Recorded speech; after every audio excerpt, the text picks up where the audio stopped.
In medieval Europe, a freelance was a mercenary, a knight who provided his combat skills to states or individuals for an agreed upon fee. That's why in Sir Walter Scott's historical romance, Ivanhoe, one character says he offered Richard the Lionheart free lances. Though Richard refused them, the line in the novel goes, "Thanks to the bustling times, a man of action will always find employment." Costume designer Kathleen Qiu will help put this freelance concept in modern context. Welcome to today's Young Professional Series webinar from the University of Chicago's Alumni Career Programs. I'm Josh Levitt, 2010 alumnus of the college, and I'm delighted to introduce you to Kathleen Qiu, 2013 alumna of the college, who double majored in chemistry and psychology, yet crafted her career as a freelance artist who has designed costumes for the stage and the screen over in Los Angeles. Kathleen, thank you for joining us and lending us your expertise. Hello. Thank you so much, Josh, for that introduction. I'd like to start by just giving a little bit of a background on me and my design process. As Josh mentioned, I'm a costume designer. I have been working in costumes pretty much since I graduated in 2013, getting my first paid gig in 2014. So it's been a while for me. I'm going to share my presentation.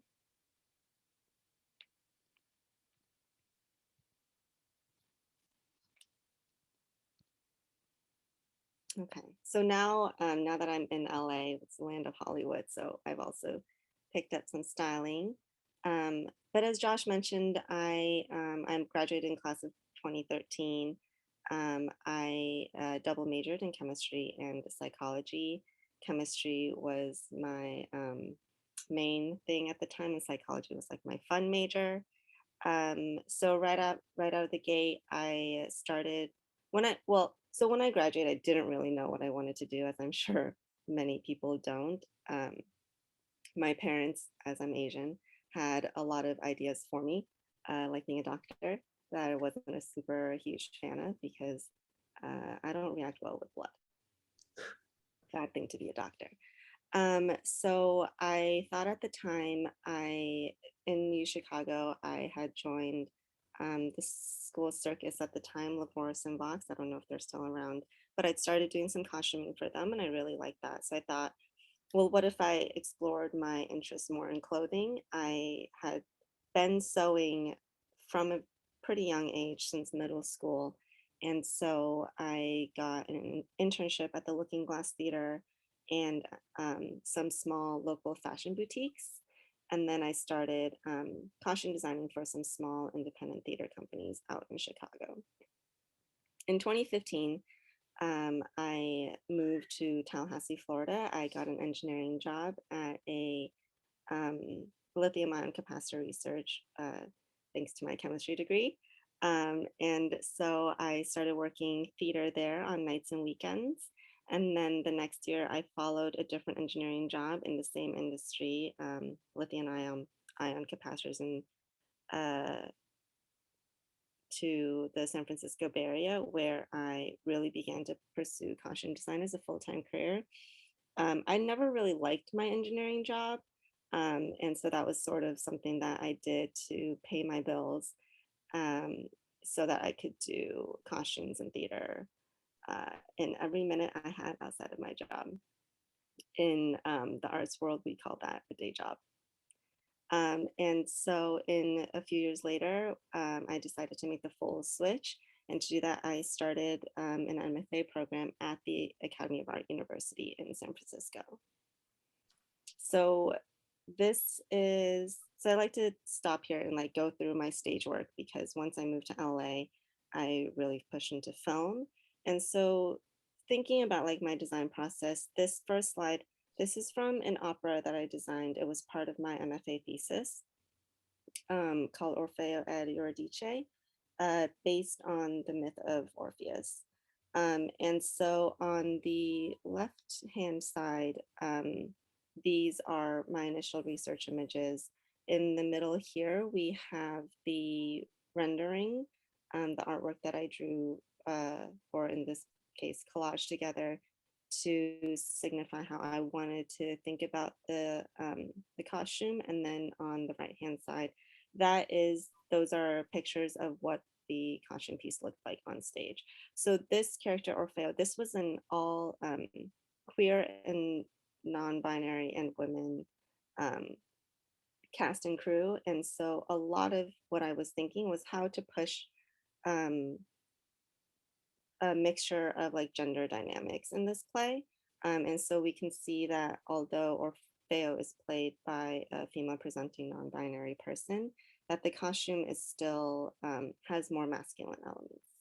And in the same vein, Eurydice, she is the more traditional female role in this opera and on this production, um, because she is dead in the second act, so to speak. Hopefully, no spoilers there. But because she's dead, I really wanted to bring a few more of like uh, not real elements. And so the flowers and the spinal cord we see here, those are 3D printed. They're made of plastic to signify that it's not, that she's not alive. Her costume is also all white in contrast to Orfeo's bright colors to show that she is completely like washed out and dead. And then lastly, in this production, for this production, we have the Furies. They are part of the underworld that kind of, um, like combining like guide and is kind of roadblock to Orfeo. And so I wanted them to like look fearsome and still a little bit approachable at the same time. And so we used a lot of rope elements and leather. Their whole costume piece is made out of vinyl and rope to have that look. This is another production that I designed in the Bay Area. This was a musical geared towards children, where the mountain meets the moon. It's a cute little story about how um, this girl goes on a journey to find a dragon to save her village. And so these are just like the background people. Anytime there's like a stage production or film production, there's always background people that like kind of populate your world, right? And so we have to think about how these people look and how they interact with our main characters. And so our main character here, she's the girl in the bottom right picture in between her two parents. But these are poor people, they're working in a village. And then for the dragon, in Chinese culture, right, dragons are kind of a big deal. And so the main thing that would signify this for me was the headpiece. And so again, the spikes were 3D printed. The pearl on top of the head needed to be pulled off. And so it's actually like Velcroed and snapped on. And at the end, you can see in the bottom right picture, the main character is pulling the pearl off Dragon's head.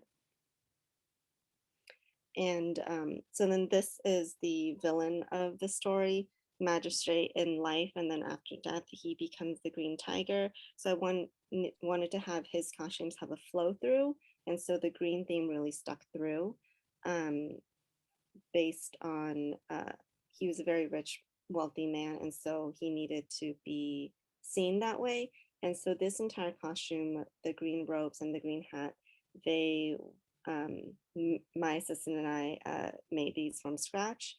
We built these costumes out, as well as the helmet on the bottom right to make him as a tiger look really fearsome in death. This last production I wanted to touch on because it's uses a lot of, I guess, more of my engineering background just to like tie in my engineering work with my costume work. So this production called Universal Robots, it takes place in a futuristic society where robots have taken over the world. It starts with if robots had been invented around World War II and was the reason why Czechoslovakia at the time won the war with these robots. And so because it was more of a uniform-esque, the robots are all in black and white because they're telling the story from their perspective.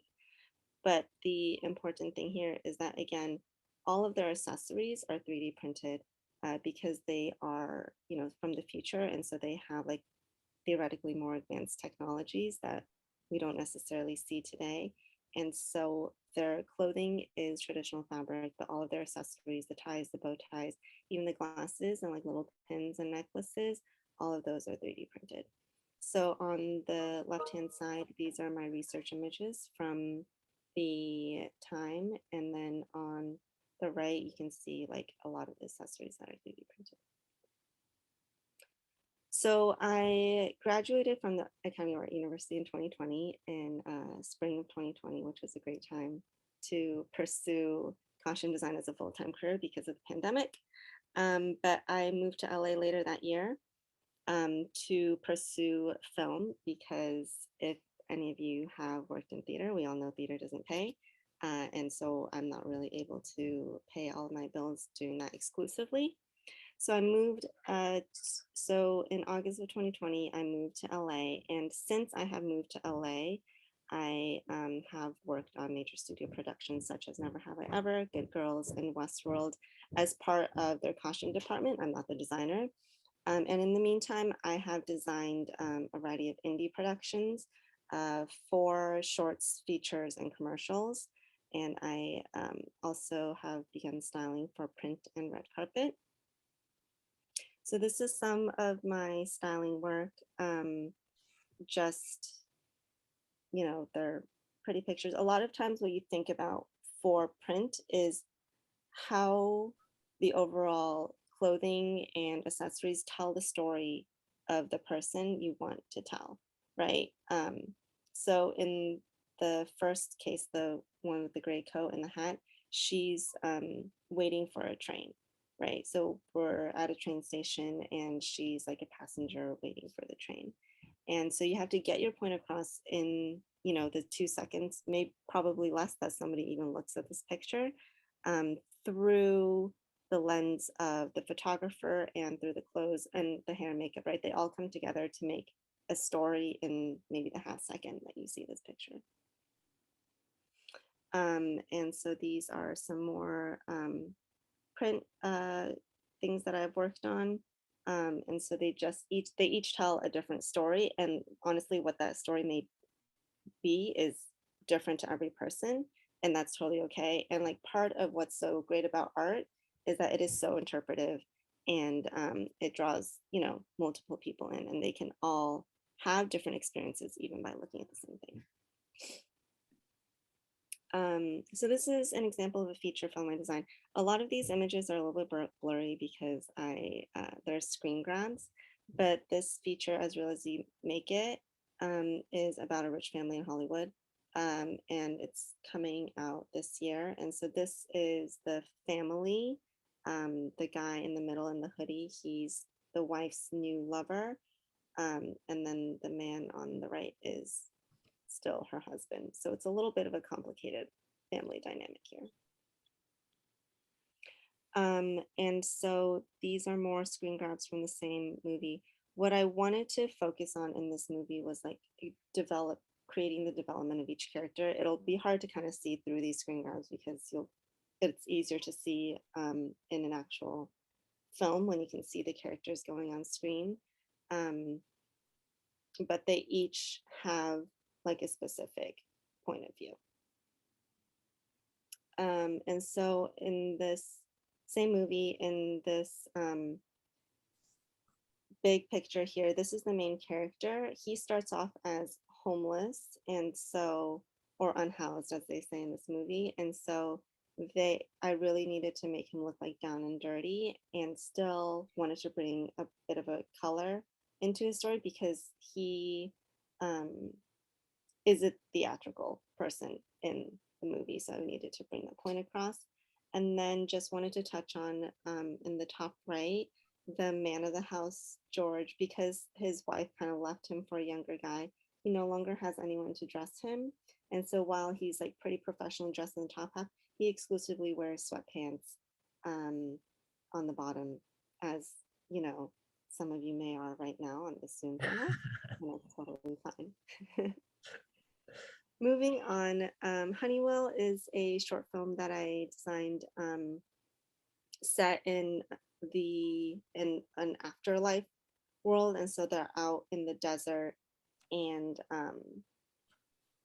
these scenes are a little bit more washed out because that's, you know, they're in the afterlife and they're kind of competing to come back into the real world. And so a lot of what I do, as shown in like the top right, isn't just to like design the costumes, but to physically make the costumes look like dirty and bloody and like whatever trauma the characters have gone through. This is another short film produced by AFI, the American Film Institute. And so in this film, it's a war scene in Ethiopia, you know, the aftermath of a battle. And so again, part of what we do is to make the clothes tell the story. And so the girl's dress doesn't fit well, right? They're poor, they don't have a lot of resources, but it's also like dirty and distressed because this is probably what she's been wearing for days, if not weeks at this point. And lastly, so this is a commercial that I did the costumes and styling for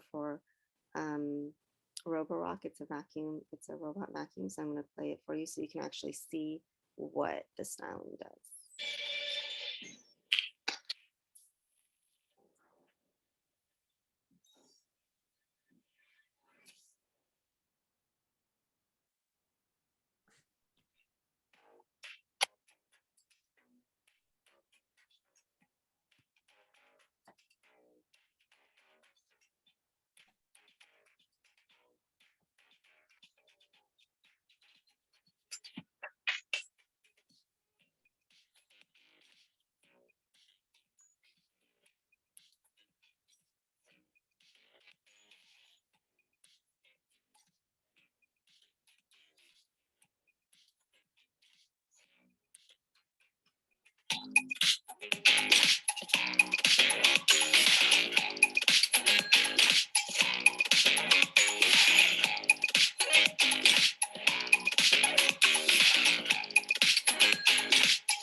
So that's it. So you can see how even though, I mean, this commercial is about a robot vacuum, so you wouldn't necessarily think about it. But anytime there's a person on screen, right, like somebody like me gets hired to put the clothes on them and to figure out what they're wearing and how that best tells their story and, in this case, sells the product. Thank you so much for that excellent showcase. I think we all have the same questions. One about the wacky inflatable, flailing arm costume for the kid, and the dog. If you got to pick out the collar. I did, yeah. So I did not pick out the collar for the dog. And so when you have animals on screen, a lot of times their owners or their handlers, unless there's a specific costume piece mentioned, like in the script, they'll bring the animal's accessories because that's what they've been trained with and that's what they're familiar with. All right. And the giant inflatable arm thing, yeah, I had to do that. You had to, or you got to? Both. It was, I hear it you. was, yeah, it was a little, we ran into a few complications because it didn't necessarily want to stay inflated once we were on camera. So Yes, yes. Uh, so we're gonna move into some questions if you're up for that, I guess starting with really, what are some of the advantages and disadvantages of freelancing? How did you arrive at that like mode of professional advancement? Yeah, I mean, I think some of the advantages right off the bat is that you're more in control of your own schedule. By that I mean, you can kind of decide how much work you do and when you do it. On the downside, sometimes you have so much work all at once and then no work all at once too. And Mm, so there's kind of like an ebb and flow to freelancing, depending on the work that you're doing, right? So for instance, in Hollywood, we know that like production schedules, the least busy times are December, January, and then July. Um, December, January for the holidays, and then in July because kids are out of school. So a lot of parents go take their kids on vacation. So like right now is like a slow time for me as well. And so I'm working on a few like smaller indie projects. But because my last movie finished at the end of June, I didn't pick up anything else for this month. And that's just something that we worked through at the time. just comes with the territory. Yep. You know, but as you said, you know, you determine your own schedule. That's to say, in a way, right? You are your own boss and your own employee. So how do you manage yourself? How do you? Yeah. Mhm. Yeah, definitely. I work best on deadline, actually. So when when I have like something to work towards, when I have a project to do, that's like when I like accomplish things very well, like even if it's at the last minute. A lot of times, like I do a lot of projects for myself. One of the most important things about being an artist and being a freelancer is to always like be networking and showing new things and like producing new content so that um, even if you're not working, you can like show people like, hey, this is like what I'm doing, like even if it's for no money. And a lot of times we do things for no money. So even if you're just like a lot of um, the print stuff, the styling, a lot of that right now is like TFP, which means trade for print. So you get like a small team together and you all like work on it um, for pretty much nothing, and you get the prints at the end. And that a lot of times, if you're going into like a new area, if you're like trying to build up your hair makeup portfolio or like whatever it is, that's a good way to get started to offer your services for free. And so even though we're not, obviously you have to get something out of it. Like I want to clarify that doing a TFP isn't the same as working for exposure. Uh-huh. um, yeah. So then, okay, so all right, so some work you just have to expect that you'll do for free, really, or rather in exchange for the connections, for expanding your portfolio and so on. But then for those, ideally paid projects, how do you determine your rate? hmm So a lot of my rate, it depends on their budget. So on smaller projects, so I get asked a lot to do student films, for instance, and they're obviously much lower budgets. Their offer rate is a lot lower, but oftentimes, right, like I don't. A lot of the student film work I do now, if I do take it, it's not for what I can do today. It's for what I might be able to do in the future. And so my rate, I do have a minimum for my student films, but I have like a higher rate for commercials when I know they can like pay me more money, right? And so it really just depends. Sometimes like I really love the script and I really love the creative design team and things like that. And so there are reasons to work that aren't money related. Um, so, for instance, right now I'm working on a student film. It's set in rural China, and I think the story is really fascinating, right? It's a dark psychological story about a girl who's set in an arranged marriage only to find that the groom is dead. And so and the groom's parents, who are very wealthy, have promised to take care of her family if she goes through with the marriage. Caveat is the parents want the groom to have a bride in the afterlife, right? So it's sort of like that exchange of like, what what am I willing to sacrifice for my family? Because family values are so important in China. And so like a story like that, right? I'm absolutely doing this for a much lower rate than I normally would, but it's something that I think is important to share, and that I think is good for me to be able to like tell those kinds of stories. Sometimes there are other forms of value in a certain project. Exactly. Mhm. Hmm. And so then when you're, when you're deciding, what to work on, like what are some of the red flags, but then also some of the green flags, that Hmm. freelancers should be aware of when, arranging projects with clients? Yeah.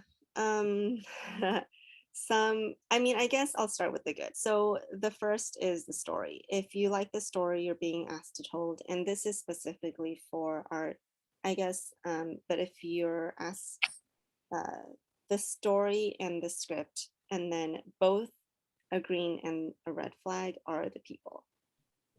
By what I mean by that is some people are absolutely lovely and you'll work with them again and again and again. And I have built relationships, where I do like favors for people, just like take a job at a low rate and they'll hire me again and again and again. And that's how you like build a relationship. And now they pay me my asking rate, right? But there are some people, and sometimes it's hard to tell through the initial meetings, that are just like the worst people in the world, who like will take advantage of you and who ask you to do things that maybe isn't necessarily in your job description. And so at that point, like even if you're hired to do the job, it's to know when you need to walk away, right? Because a lot of times you do a job and you accept it and you feel like you have to see it through, um, but it's not necessarily true, right? You can walk away at any moment, um, to not be abused. Mm. Uh, without it sounds like you're speaking from experience. I wouldn't ask you to name names, but like say what's one of those moments where you say, you know what, even though I had initially thought the project would go this way, it's not turning out the way that I Mhm. imagined. The situation is not what I hoped it would be, and I need to step away. Yeah, I am speaking from experience. So I had, because I am Asian, I think it's really important for me to also be able to tell Asian stories, because there aren't too many of those in the market right now. And so I had signed on to do this film, lower budget, initially because I thought it was important to tell an Asian story. The producers, um, you know, did a lot of gaslighting, treated the crew terribly, fired our set costumer or our production designer like day 3 of filming. A lot of things just like went awry, ended up like, like yelling at crew, like, like in front of cast and crew. It was just not a great situation. So something like that, you definitely need to be able to walk away from. Like I thought about quitting that production many, and I probably should have just done it the first time I thought about it, but yeah. Look, we all fall prey to that sunk cost fallacy. You feel like you've Mhm. agreed to do something, you've already put work into it, and therefore you have to see it to the end, but not always. It may be more worth it, to make a change. Right. And you also have to consider a lot, because in freelance, right, you're not necessarily getting a steady paycheck from somewhere, right? You have to pay your bills, you have to feed your family, you have to do all of these other things. But at the end of the day, right, your mental health is also super important. So if you're waking up and like dreading going to work every single day, this is not like a 9 to 5 job, right? You have leeway, you can walk away and find the next project. And if you're good enough, if you're talented enough, if you're driven enough, and you know enough people, right, you will find the next job. That is very encouraging because like you could imagine being in a situation what that gives way to maybe a false sense of desperation when you can actually, let's say, have that freedom to do something even better or just something else. Exactly. And so like What would you say then are, say, some of the limiting beliefs or misconceptions that others hold about freelance work, or that even like you yourself may have held, that you've had to dispel while building your career in this field? Yeah, I think a lot of what I go through as an artist, especially, is the value that other people place on my work, so to speak. And so I think that also speaks to the question of rate. Because I am an artist, I may charge higher for, like, creating a garment than most people might think, because they don't think about all the things that I have to think about when going through, like making a dress, for instance, right? So I have to go to the fabric store, I have to buy the fabric, I have to choose the fabric, I have to make the muslin, then I have to make the dress, and I have to make the pattern. And it might go through like 10, 15, 20, 30, whatever hours of work. And a lot of people don't necessarily see the value in that, because you go to H&M, you buy a dress for like $20, because it's like mass production, right? Uh, and so a lot of what I have to do is not necessarily to anyone in the industry, and sometimes in the industry too, to always like have to like fight for what I believe that I'm worth. And so constantly, um, it's it can be difficult to do that. I personally, because I'm sort of introverted, that I'm much better at fighting for other people than I am for myself. And I think that's a lot of people feel the same way. Um, and so for me, like, I often suffer for my artwork, so to speak. And so it's it can be just like harder to be able to like fight for yourself and then have to constantly do it, right? Because you're in a job for maybe a week or a month or a few months, but then you have to find another one and you have to do the whole process all over again. So this is something that you'll get better with over time, but it can be difficult to start with. It seems like there's also, like, beyond the expertise, say in costume design and so on. There's also that like hidden curriculum of the business side of freelancing. Yeah, What's yeah. Go No, ahead. no, go ahead, please. Yeah, but I just want to say, yeah, there's definitely like the balance between like the creativity and the business.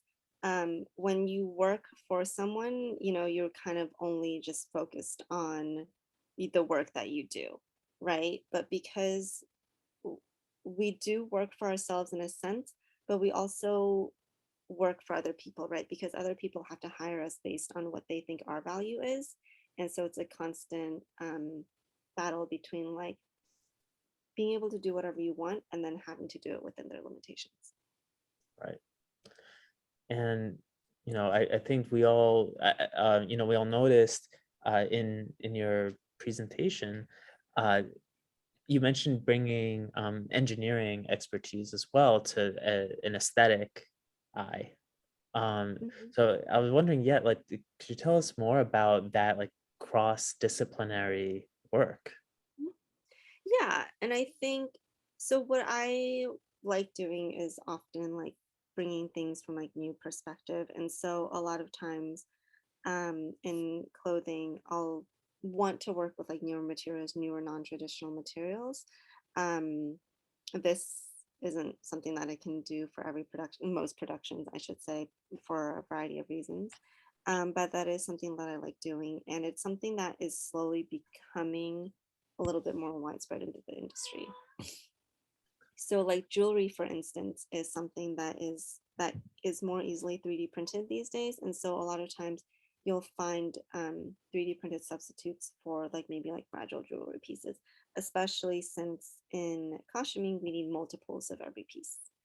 Um, and so the other thing that is coming into play a lot more often is laser cutting and like laser engraving.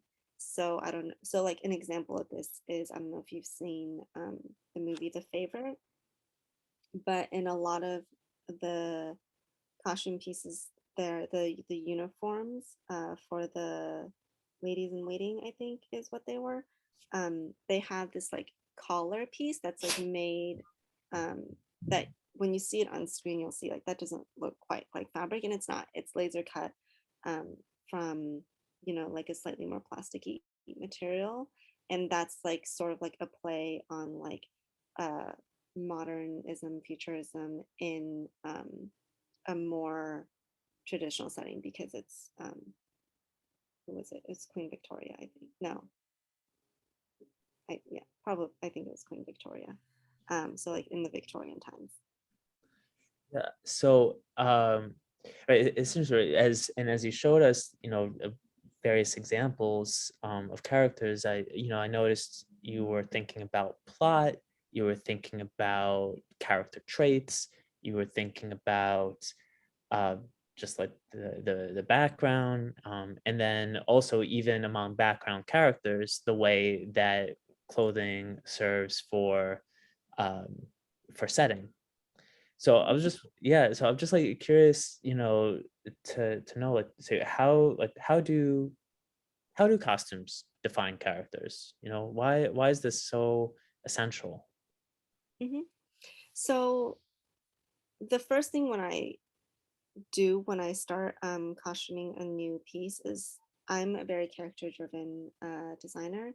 And so I have to like look at the character and see who they fundamentally are as a person, right? So let's take like Rebel Without a Cause, for example, right? James Dean, classic white shirt, leather jacket, like he personified that, right? As like the bad boy persona.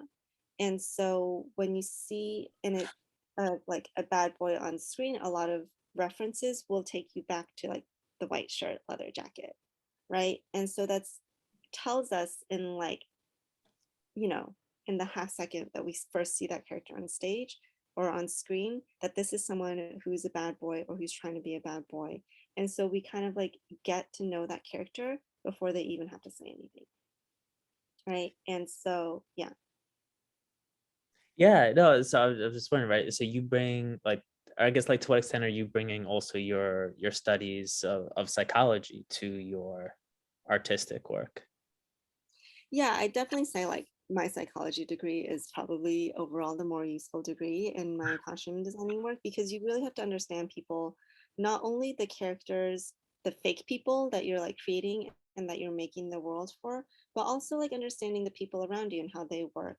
Because, as a costume designer, I work closely with the director, the producers, I work closely with production design and, the sound team as well, and as well as the lighting design. So the everything in filmmaking and theater, it's a collaborative process, and so you really have to like be able to understand people and to work with them. Otherwise, at the end of the day, you don't really have anything to show for it. Sure. You mentioned Rebel Without a Cause. What's another favorite example of like really effective costume design? Hmm. I mean, I think there's a lot of good examples, but I'll speak to a few from so my favorite designer, Colleen Atwood, she's done amazing, beautiful work. So for example, her design work in Alice in Wonderland. Um, and so a lot of those characters, because it is a fantasy world, right? So Alice is the more traditional character. She's wearing the blue dress. It's just, fit for her style at the time. But a lot of the characters, like the Red Queen, right, with her like giant head and like her costume with the collar, well, all of it adds to the fact that this is a person who's like clinging on to power, right? And so, and then if we look at her work in Sweeney Todd, right, everything is like dark and dirty. All the costumes are like dark and gray and black, and that just really adds to the feel of like this is a very poor part of town in England, right? And so all the darkness really just like adds to like the griminess that you feel when you're watching the movie. Yeah, right. There's an interplay between material and color, really, Hmm. to bring that out. Um, I and I was gonna ask your thoughts on the cerulean sweater in The Devil Wears Prada too. Seemed to be another like iconic moment of costume design as well. Yeah. I think throughout we can see like a lot of iconic moments in costume design that like affect how we dress today, even like outside of movies. Like we just celebrated, I think, some like when Clueless came out, right, with the plaid shirts that really changed the fashion trajectory for the 90s. And we still use Clueless as an example of like that was like the defining moment of 90s fashion. But that movie, it came out before a lot of those trends even started. And so it really propelled 90s fashion to what it is today. And then we see things like the Hunger Games. And so a lot of that like over the top fashion, and you can, you go on Etsy now and you'll see people being like, oh, I really want like the Katniss Everdeen shawl or like whatever piece it is.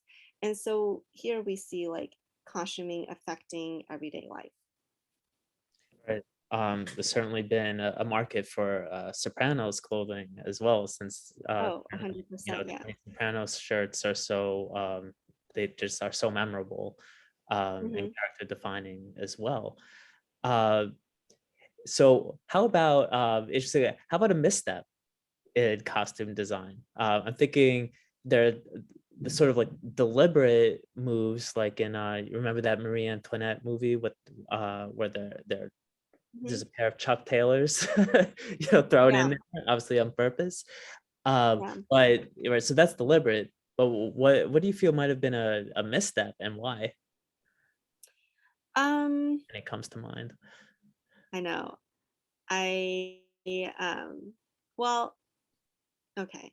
It's a more recent movie, so y- it's Marvel's Shang-Chi and the Legend of the Ten Rings or whatever.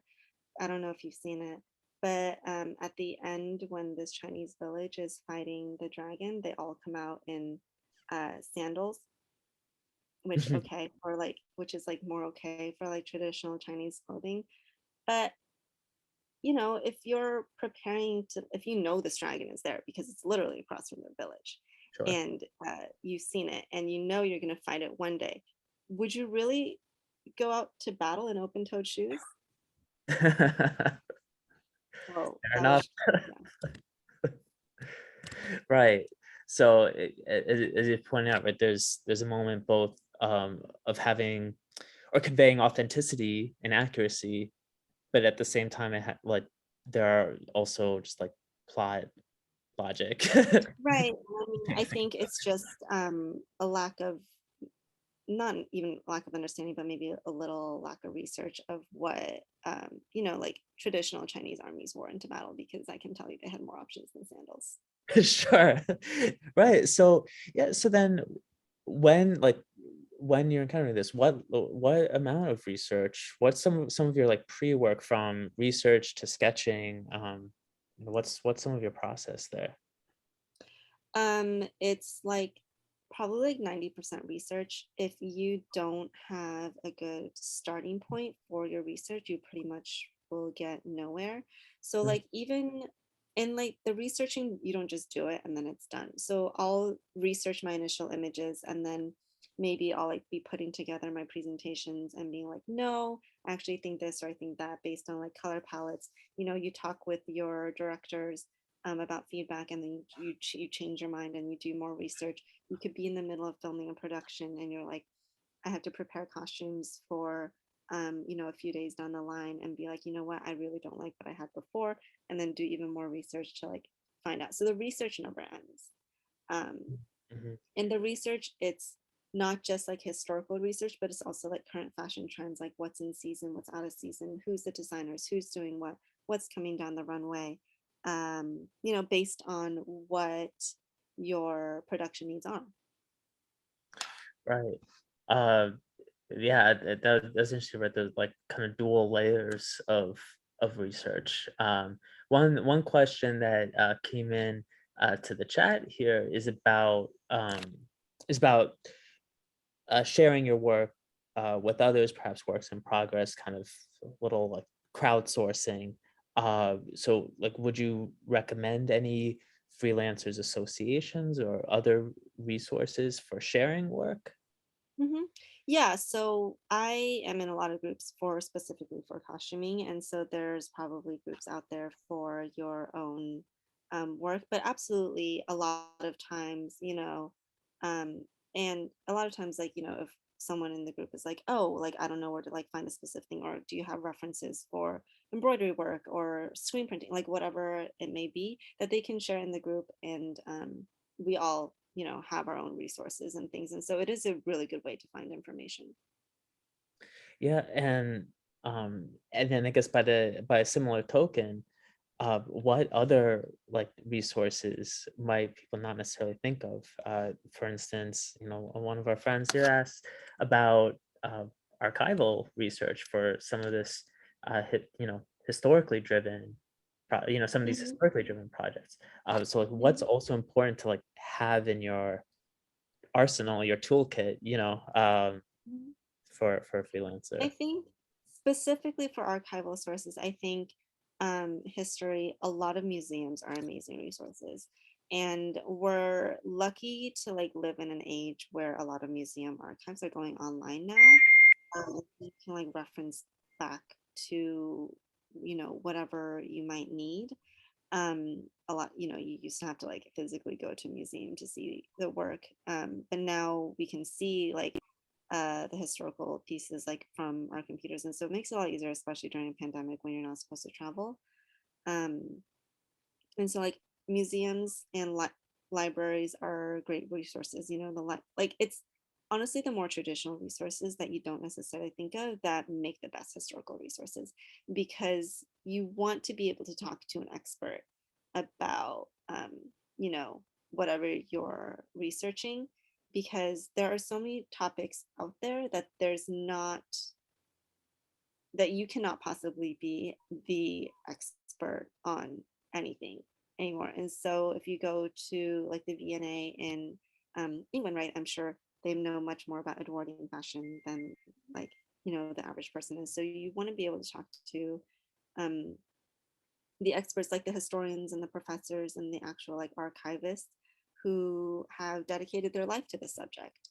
And sometimes that means you go to England and you do that, and sometimes it means you fly to China and you go research in wherever in Shanghai or in wherever you can there, and sometimes that means you are on your computer trying to reach all these people worldwide and hoping they respond. Right. Yeah, absolutely. So it sounds like it's just as important not only to have like a very kind of broad and deep knowledge base, but also to be the sort of person who is, is resourceful in terms of like learning and Mhm. seeking that information, seeking that knowledge. Um, that's yeah, that sounds that sounds great. Um, and then it also shows, I think it speaks to what you're saying about uh being in control or having to manage your own schedule. It's all, we're all, you're describing work that involves all the work that comes before the work of actually designing and Mhm. producing the costumes. So we have one question here about work-life balance, because it Mhm. sounds like it may be virtually non-existent Mhm. for a creative I freelancer totally get that. yourself. Yeah. Mhm. So like what are, I guess, has that concept come up? Does it have any currency for you? Yeah, it comes up often. And I will say this, when I am working, my work is my life. I pretty much have next to no work life balance. And that's a choice that I personally make. And that works for me because I love what I do. And I say this like, I'm never going to retire. And that's not because I have to keep working, but it's because I want to keep working. Right. Um, but it's also important, like, there are times because in Hollywood, the 12-hour day is standard. And often you're working more than that. Um, Sometimes you're working less, but 12 hours is pretty standard on a film set. And so when you're working like a 12, 14-hour day, maybe 16 hours with commute and everything else, you basically have no time to do everything else. And it is so important to be able to take breaks in between projects. right? So like my last movie I finished a few weeks ago at the end of June, and I am in a break right now. And this is the time where I recharge, where I can like catch up on all the other things that I need to do before I jump into my next project. And so work-life balance is hard. You have to actively fight for it. Um, because if nobody else will fight for your work-life balance, because there is none, right? Even when you're on one gig, you're looking for the next gig, because that's just the nature of our work. And you just have to be careful to know what you need and to be able to state that and to say it to yourself and to go for it, right? So like I'll work for maybe a few months and be like, I'm taking a vacation, and you have to commit to it, and you have to commit to early on, and you have to say like, okay, I'm not going to look for work for this period of time, and I'm going to do it. And if anyone asks me to do it, I'm going to tell them I'm not available until the next week. And you just have to keep committing to that. I know there's a fear of saying no to a project means you're never going to get work again. I have that fear. I very much have that fear every day of my life. But I have also learned that it is important for me to sleep sometimes. And so I make that commitment and I strive for it. And so my work is my life for many months of the year. And then my life is all I do for other parts of the year. Yeah, and I think the essential parts what you're saying was, first of all, that you have to tell yourself that and commit to it. But that also there are ways to like ways to tell to tell prospective clients not no, but just not now. You know, in Mm-hmm, in such and such time I will be available, and that may work for them if they really want, if they really want your eye and your skill.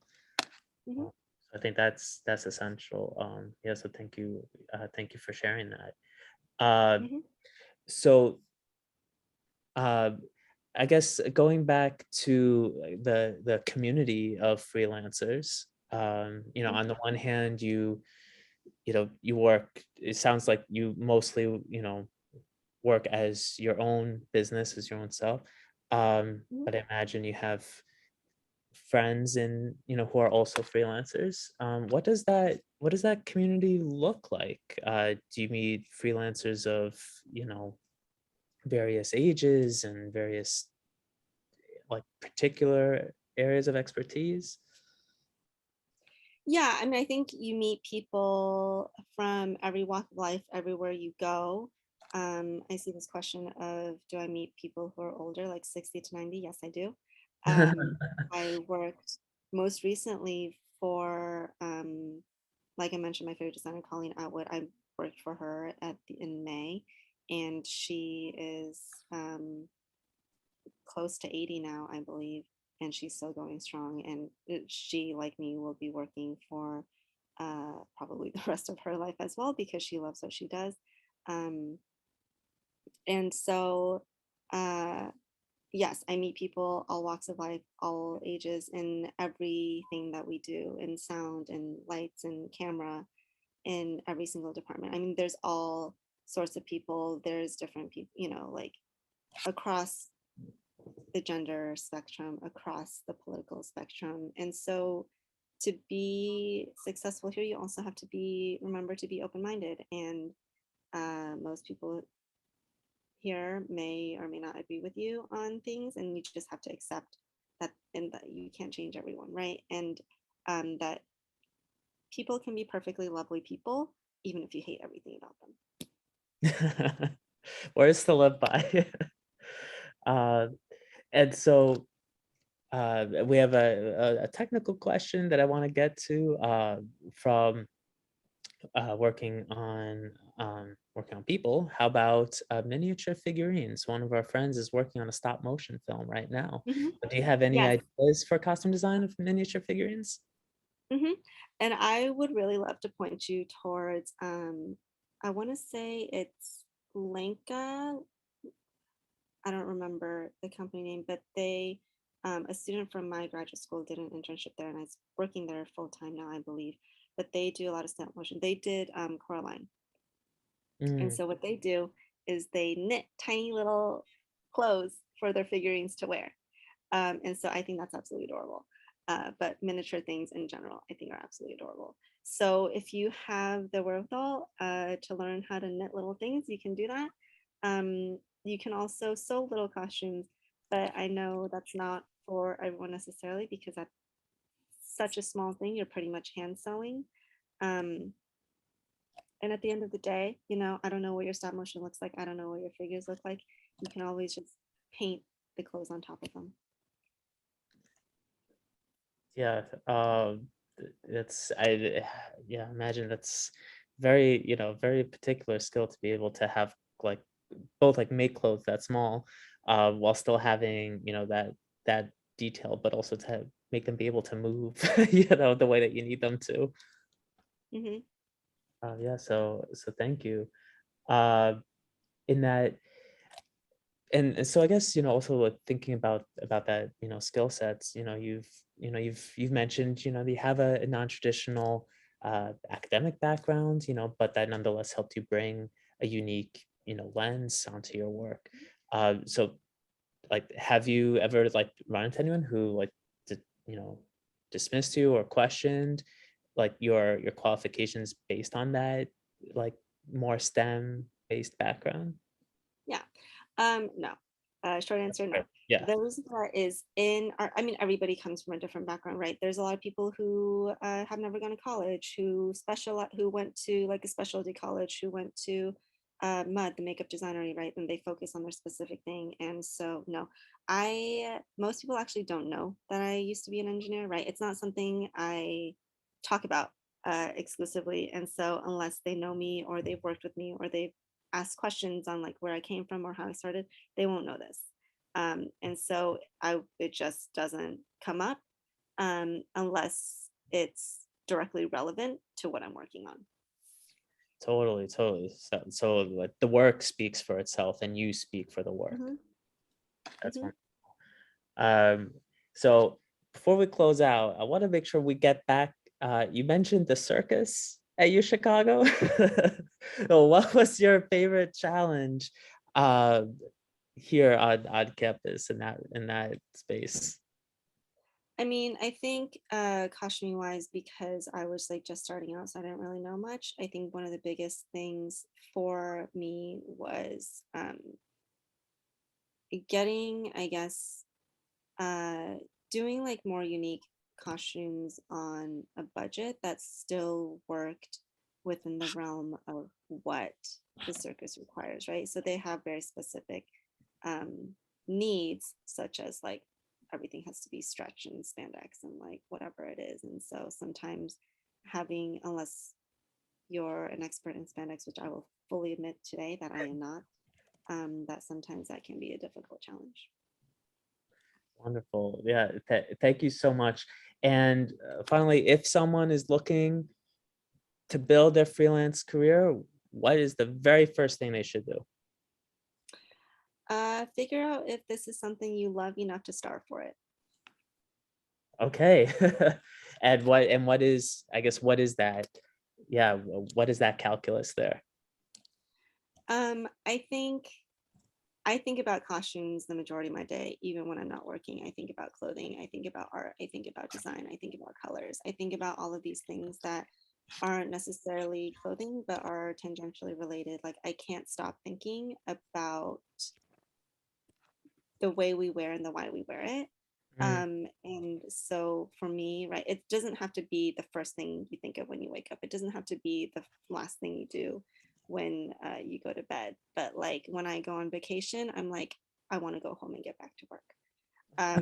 And so there's a big part of that. It's about passion. Do you love what you do? If you're just starting a freelance and you don't have a day job, I've always had a day job because I am scared of until I moved to LA and this was my full-time job. But you know, I had then by that time I had savings. And even when you have a day job, right? If you have a day job, you have no life, right? If you don't have a day job, you have no money. And so you have to take one of those things. Like, can you survive the first few years of not living the way that you will in the future? Right. So when I say, like, do you love it enough to starve? Like, if you have, and like, I often forget to eat in the course of my day. And so I am terrible about my own food schedule. But are you willing to like maybe skip a meal in order to finish that project you're working on? Right? It's something like that. Like, art is so passion driven. If you are the type of person who will give up at the first sight of challenge, probably this isn't for you. Yeah, and you know what? I think we just really appreciate the passion that you clearly bring to your work. You seem really to have an enjoyable job, and we just really appreciate your perspective. So thanks again for joining us today. I'm putting in the chat. Let us know your thoughts on this conversation at the link in the chat, and then also check out the rest of the Young Professional series. We have a few events coming up. And you can watch recordings of other events in this series. Have a wonderful rest of your week. Thank you again to Kathleen Qiu and to the rest of the University of Chicago alumni community. And I just Oh, want to sorry. add one more thing. I saw a question if I'm available for future communication. Yes, Yes, I would love to give you future advice if you ever need someone to talk to. I know this isn't like the easiest career path ever, and I would like to support any way I can. You can follow me on Instagram at kat.jlq. And the best way to do that is just to follow me there and DM me. It's under my real name, so you should be able to find me pretty easily. perfect. And I'll also share in a follow-up email not only the recording, but also the link to Kathleen's website and her contact information there. Really appreciate it again. Thank you. Thank you. Take care.